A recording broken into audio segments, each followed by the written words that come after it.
Welcome back. Now, how does one build a multi-million naira business from designing bathrooms? Just how much innovation would it take? Let's find out on the CEO Watch. Thank you for joining us here on The Money with John Rhoda. Today we are joined with Michael Owolabi. He is the Managing Director and Chief Executive Officer of Bagno. Thank you very much for joining us, Mr. Owolabi. First, I'd like to ask you to please tell us a little bit more about yourself, tell us more about your company, and what kind of products and services do you offer? We're a bathroom solutions provider. We like to think of ourselves as a company that provides the full range of solutions from bathroom specification to procurement, installation, and after-sales service. Okay. That is what we do. Okay. Now, over the last 5 years, we sort of diversified into doing other design, providing other design solutions, like for instance, lighting solutions, tiles, security doors. Okay. But for the most part, we're a bathroom solutions provider. Okay, so now do you focus mostly on residential or is it sort of more corporate? It's actually 50-50. Okay. We do a lot of residencies, but we also do lots of commercial buildings as well. It's like hotels. And malls, hotels. I mean, Okay. I can name a few. Corporate buildings, banks. Okay. We do all of that. Okay. Now there are a couple of, there's a huge emergence of shopping malls. So I can imagine there's lots of opportunities there. Yes. I believe they say that over the next 5 years, there are going to be about 100 shopping malls built, not just in Nigeria, but in other West African markets. Sure. Now, is Bagno solely focused on Nigeria at the moment, or are you looking to sort of expand it outside of Nigeria? To be honest, I don't want to do anything outside Nigeria. It's hard enough. It's hard enough running a profitable business in Nigeria. Okay. Growing capacity to do cross-border business today would be a stretch for me. I mean, other people are managing it, but I think the market in Nigeria, for now, it's big enough. This is big enough for us. Yes. Yeah. You mentioned one of the challenges. I know a lot of people talk about when it comes to people. Yes. What sort of corporate culture have you tried to sort of put in place or try to foster to enable Bagno to be able to be a successful enterprise and being able to sort of attract the right people and then retain them? Okay, thank you for that question. My corporate life. I started my corporate life in Guarantee Trust, where we learned the values of honesty, integrity, openness. Okay. These are the things that I've brought to bear in the organization that I run today. People are encouraged to work as a team. It's a very open environment. My door is always open. I listen to my people. They listen to me. And so I think this is what has got us this far.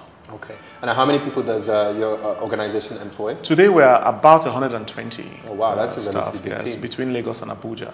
And how have you find learning to sort of retain staff and attract really top talent? Well, it's important. I mean, it's important to look after staff welfare, to be concerned about them. Yeah. So we think we pay well, and we look after things like health insurance, ensuring that people close on time, have a work-life balance. And then there's a lot of emphasis on training as well. I think the young people value that. There's offshore training here.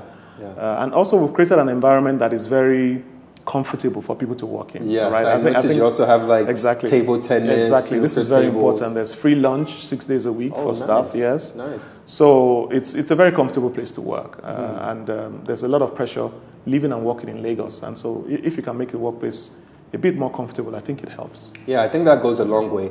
Now, speaking about some of your, I know you've had a lot of accomplishments, but accomplishments neither here nor there. But it would be good to know, what are some of the things that you've done that you're most proud of?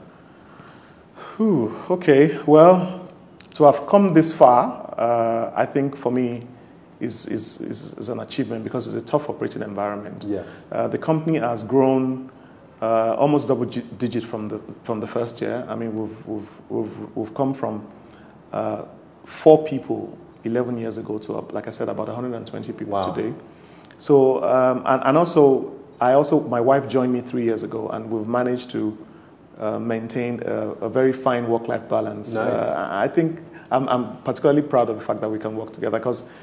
For me, it was not a big deal, but I found later that a lot of couples can handle it. Yeah, a lot of couples can handle it. Yes. A lot of couples can handle it. But it's one of those things that if you find that you have it, you realize that it's something special. Yes, exactly. I didn't think it was until until it actually happened. Yeah, nice. Now, in terms of as a company, you've mentioned that you have 120. What other sort of data points would you say that you could possibly share with us? Like, for example, I know that you just opened a location in Abuja. In Abuja, yes. From a perspective of a company, obviously you're looking to grow your staff there. Sure. What sort of numbers can you possibly share with us in terms of projects that you complete in any given year?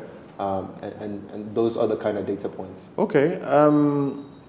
First of all, in the last 11 years, I think we've served no less than 6,000 different customers. Wow.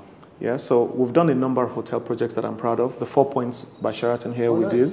Nice. Sofitel, the Moore House in Ikoyi. Nice. We're doing the renovation right now of Novotel in Port Harcourt. We're building a new Ibis in Port Harcourt as well. Okay. And next year we're going to start the renovation of the Hilton in Abuja. Nice. So we have a number of interesting projects. We did the Access Bank head office, a number of very notable landmark projects in Nigeria, the renovation of the Muson Center. So we have all these kind of interesting things.